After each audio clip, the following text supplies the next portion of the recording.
Bertempat di depan halaman markas Polsek Talangubi Kabupaten Pali, semua anggota Polsek Talangubi sebelum masuk ke kantor Polsek dilakukan pemeriksaan intensif menegakkan disiplin.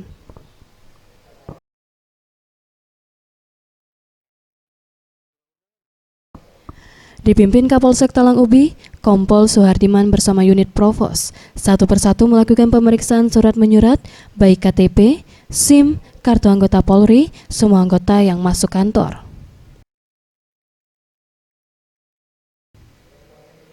Kapolsek Talangubi, Kompol Suhardiman menjelaskan, pemeriksaan anggota ini sebagai bentuk menegakkan disiplin semua anggotanya.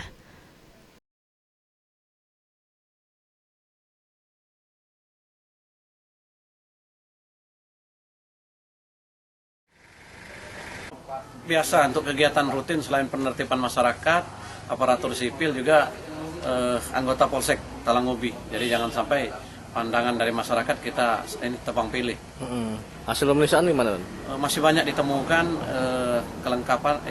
kelengkapan pada anggota yang masih kurang. Ada yang tidak mempunyai SIM maupun STNK. Sudah kita arahkan untuk segera membuat.